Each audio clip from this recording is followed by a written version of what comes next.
Hello and welcome to the Kitchen Table Theology podcast, where each week, Pastor Jeff Cranston explores biblical theology that provides practical life applications in an understandable way. Thanks for joining us at the table. Let's get started.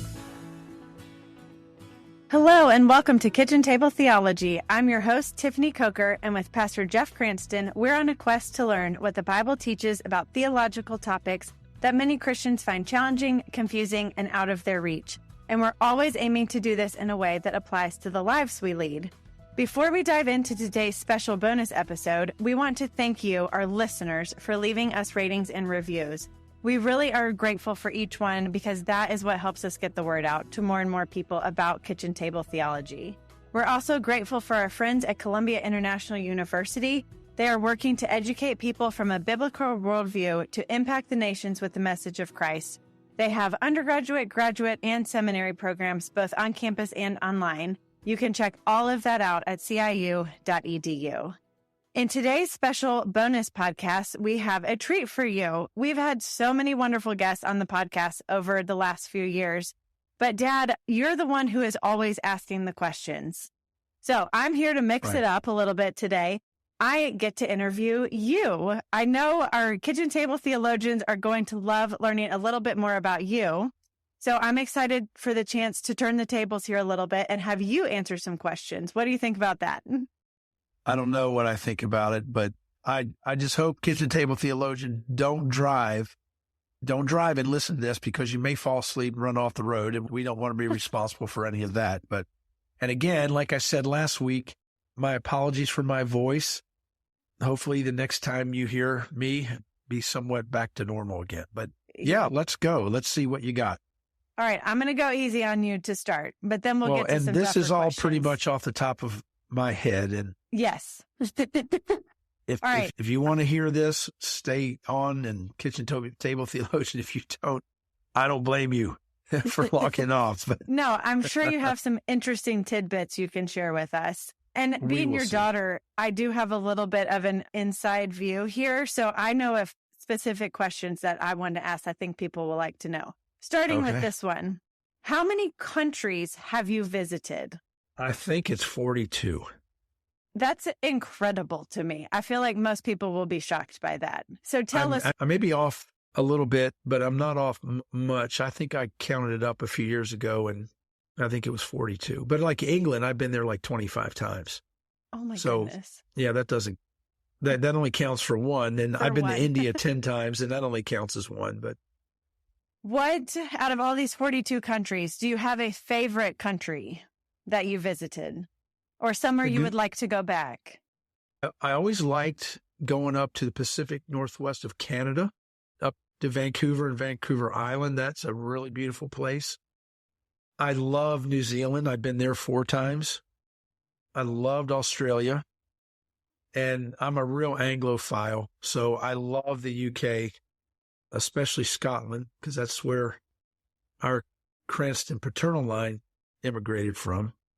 But yeah, and they all are in their own ways, but those are some of the favorites. And you'll notice they were all English speaking. Yes. I did notice that. I'm not exactly fluent in any other tongue. All right. For fun, my kids love would you rather questions. I should have mentioned this last week in our episode on what do we do in the car. They love to ask would you rather questions. So here's one for you. Would you rather spend a year at the North Pole or 2 years in the Sahara Desert? Well, if those are the only 2 horrific options you're giving me, I would do the year in the North Pole simply because it's only a year. It's shorter. Yeah, it's shorter. That would be the only reason. All right. Do you have a favorite hobby? Oh, I'm pretty boring. One. I think I'm a pretty boring person. I do enjoy reading. Well, yes, reading, obviously. You do read a lot. Tell us about what you, in the backyard, what all you have out there. Oh, my vegetables. Yes. Yeah, I love to grow vegetables and citrus, lemons. My lime tree died in the freeze of December last year. We've got a tangerine tree. We've got a grapefruit tree. And I will have more cherry tomatoes than I will possibly know what to do with. Sweet potatoes and peppers. really riding my bike. Knee surgery last year hampered that a bit, but I got to get back on it because I'm, Lord willing, planning on doing a 185-mile bike ride in October over 5 days. So that's a big event. That's a lot of seat time. You got to get up to 50-mile days. Whew. Not for me. I just need to get one with a motor. That'd be so much easier. Yes, a motorized bike, like the motorized scooters. That would be fun. Yeah. All right, one more easy, fun one. I know also that you love history. So if you could have coffee, sit down and have coffee with any historical figure, who would you choose? I hate that question because there's too many. There's no way. Yeah. I mean, are you taking Jesus out of it? Sure. Yes. Okay. Well, obviously Jesus, but I have a feeling if I had that opportunity, I wouldn't be sitting down having coffee with Jesus. I would be prostrate on the ground at his feet. I love Theodore Roosevelt. I love Winston Churchill. I'd kill to have, well, not literally, but I would very much like to have coffee with them. Although I think Roosevelt would drink me under the table coffee-wise. He drank a gallon of coffee every day. Oh, my goodness. Yeah, and he died at 61. I drink a lot of coffee. Oh, no, yikes. a gallon a day. Wow. Yeah, that's been quantifiably proven. Wow. All right, moving into a little bit of ministry-related questions here. Would you mind to share with us how you were called to ministry, how you came to be a pastor? Because when I was born, you were in construction. That's right. Yeah. Well, it really started, I think that the germination of it was my junior year in high school with some other kids from our youth group. With some other kids from our youth group, we started 10-minute morning devotion in the biology teacher's classroom, and we would take turns teaching it. Well, it began to grow to where we were averaging like 40 or 50 high school kids every morning. Wow. For devotions.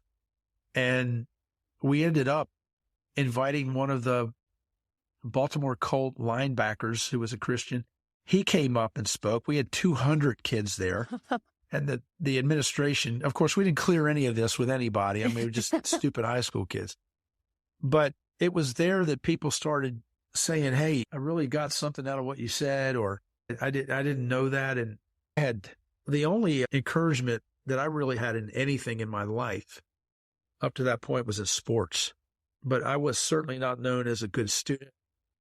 I was a C and D and an occasional B student in high school because I just didn't care. I wanted to get out and go play sports. But then you started to have people, I guess, just say encouraging things. And then our youth group in our church, we were encouraged by that. There would be a youth Sunday every so often, and you would get, I think 3 of us would get 8 minutes to preach, which it was horrible. I have my first sermon. It's on one side of a 3-hole punched white paper with blue line notebook paper. Yes. And it's written in pencil, and my title was Doing. And it would, I look at it now and, oh my word, I can't believe they let me up there with that. But that's what started it. And then I went to Bible college because I really, quite frankly, I applied to the University of Maryland. And to this day, I've never heard back from them. So I'm still waiting to see if I've been accepted there. But no one in my family had ever gone to college. My cousins, my parents, had no one. So no one knew anything about how to go to college. So I just wound up at Bible college. And after 2 years there, I left because I wanted to I wanted to be a firefighter paramedic. Wow. All right. So there you go. And then a few years later, you finished at Bible college. And yeah, I went back. And that's when I think the calling, I started to take it seriously because, I mean, I had no context for any of this stuff at all. A calling to preach or anything. I didn't even know what that was supposed to look like. But it was just like this nagging sense that you're supposed to go this direction. And I never had a lot of light cast on the path in front of me, but it was enough to take the next step and then the next step. And then I met your mother, and she was very instrumental in helping me understand what that was. And her mom, a very godly woman, your grandmother, they were very instrumental in helping me understand what this was, and some great mentors at college, which helped me walk through that and process all that. Yeah. And then you started as a youth pastor first. Is that correct? My first job at a church in North Georgia, I was the minister of music, youth, and education. And I think one thing that always surprises people is I was a minister of music in 2 churches and used to sing. I play the guitar. I used to play the trumpet. I love music. I have music on constantly all day long, wherever I am. But yeah, to get up and sing, like in our church, if I had to get up and sing, I couldn't get 2 notes out. I can sing like a maniac in the truck, but I can't, my mind goes blank. I can't remember the words. I mean, it's just, I go completely blank, but if I get up to speak, I'm fine. So who knows? Well, God didn't call me to sing. There you go. All right. What is one piece of advice that you would give to someone who is just getting started out in ministry? Something that was helpful to you that you could pass on? Yeah, this is the old tried and true answer. But if you can possibly do anything else, do it. And that's not a negative toward the ministry, but it will exact a toll and a cost, and you will be put through stuff you not even imagine. And the only thing, in a couple of weeks, I celebrate 40 years in ministry. And the only thing that has kept me in the game numerous times was I went back to the call. And I have chapter and verse for that out of Jeremiah and Hebrews and Psalms. So I would go back to those verses and say, okay, God, are you rescinding any of this? And the answer generally was always silence. Even when there have been times I tried so very hard to get out and go a different direction, but I've never been released from it yet. Yeah. Just being confident in that calling and hearing from the Lord. And I love that you have chapter and verse. I've heard Mom say that before too. I love that. Last ministry related question here. We're going to try to keep this one a little bit shorter. What do you see? This might be a tough question, actually. What do you see is one of the biggest challenges that we as a church are facing right now? And do you have any helpful hints, advice moving forward? How do we tackle this challenge? Well, we have people who listen to this from, I think last year was 39 countries, but I just need to speak to the American church on that. So So what I see is the biggest challenge, and again, this is just my opinion, are weak pulpits, a lack of challenging the culture among Christians, just refusing to engage the culture. The culture is going 100 miles an hour away from God. And a lot of Christians are just happy to sit back and say, okay, leave me out of it. I don't want to do this. And pastors have gotten so weak in preaching the word, they stay away from difficult topics. And if you have weak pulpits, you're going to have a weakness in the pew. And I think that's where we are in America today, because the pulpits are weak. The people are not willing to challenge the culture. And then I think another big challenge is biblical illiteracy. People, Christians, even a lot of ministers, it's shocking how little they know. The ones that are coming out, the young ones. And our guys on our staff, we work hard at making sure that they're up to speed theologically and they know the word and that they're in it and they can proclaim it. But that's what we have to have. And so kitchen table theology is a part of addressing that biblical illiteracy issue in the church, I think. Yes. And back to that first challenge that you said, I think I can speak for all of us at LCC that we are very thankful and very grateful to have a pastor who will speak the truth of the gospel, no matter what the culture is saying, or just try not to skip over a passage and be like, oh, that might be complicated. Let me skip over that one. I mean, some of the things you've been preaching through Romans the last few weeks is some tough topics, but you're handling them. You're presenting what the word says, what God is teaching us about it, even in the face of maybe if culture is saying something different. So we are grateful for you doing very nice coming from you, Tiff. Thank you very much. You're welcome. I appreciate that. Proud to have you as my daddy and my pastor. If they didn't know, they'd think you were my daughter. All right. That was a tough question. Let's lighten it up just a little bit. You did mention that one of your favorite hobbies is reading. You always have a stack of books nearby. Maybe pick one or two books that have really impacted your life the most that you could share with us. Yeah, I think one book that sort of jumps out, it was very time specific for me, but it's called Halftime by Bob Buford. And it was written to an individual who was about at halftime in their life. So around 40 years old. Mm-hmm. And the premise of the book is, what are you going to do with the second half? You know what you're good at now. You know what you're not good at now. Are you going to continue along that route, or are you going to chase your strengths? And it was very impactful for me. It's the reason we moved to Hilton Head in 1999 to take the church. And when we came here, your mom and I said, well, let's see if we can stay for 10 years. In the back of my head, I thought, this is never, the average pastor is like 3 to 4 years. Right. So I'm never going to be here for 10 years, but we just said, we'll try. And so if another offer for a church came or another ministry came calling, no, we're going to try to be here for 10 years. And here in a few weeks, we'll be here for 24 years. I love that. That book, Halftime by Bob Buford, was very pivotal for me to hunker down, dig in, plant some roots, bloom where God's planted you, kind of thing. And then church-wise, back in the 90s, I wrote a book called 12 Keys. I think it's called 12 Keys of an Effective Church by Ken Callahan. And it's written more for practitioners. But as a young pastor in my first church, and man, if you think I don't know what I'm doing now, you should have seen me in 1993 and 4. Oh my goodness. But that was very helpful. And then anything written by F.W. Borum. Right. And I try to read a little bit of Borum every day. And I love everything he's ever written. So there's not one particular book, but I think he wrote about 48. So I love them all.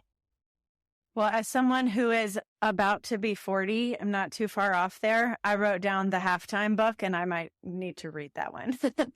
Oh, yeah, I've got it. I've got it somewhere on my bookshelves at the office, so I'll be happy to share it with you. Borrow that. Yes. All right. Well, thank you so much for sharing with us. Anything else you want to tell us about you that we might not already know as we're going to wrap it up here? Did I ask you enough questions? Yeah. I thought at some point you'd ask me if I could do anything else outside of ministry. What would I do? Yes. What would you do? You did mention being a firefighter at one point. Yeah, I definitely wanted to do that. Firefighter, paramedic. And then I would love to be a cabinet maker. And I would love to be an off-the-grid gentleman farmer. There you go. Just put me on 10 acres over the country and everybody leave me alone. The introvert in you is coming out just a little bit. Yeah, the Great Commission has something to say about that kind of lifestyle. So, yes. Okay. Well, thank you so much for sharing with us. Kitchen Table Theologians, thanks for hanging in there and listening. I hope you learned something interesting today. And Dad, it was just good for everybody to get to know you a little bit better. We're always eager to hear from you guys, our listeners. You can email anytime, Pastor Jeff at lowcountrycc.org. Thanks again for your ratings and reviews. We really do appreciate that. Lord willing, next week, we will be back with another episode, and we will go back to our Bible overview, the Gospel according to John. There it is. Until next time, always remember that the real power of theology is not only knowing it, but applying it. You've been listening to the Kitchen Table Theology Podcast with Pastor Jeff Cranston. Join us next time for more insights into biblical truth. If you'd like to know more on today's topic, please check out our show notes. If you have a question from today's podcast, kindly email us at pastorjeff@lowcountrycc.org. If you're enjoying this podcast, would you consider leaving a rating and review? We deeply appreciate your help in getting the word out.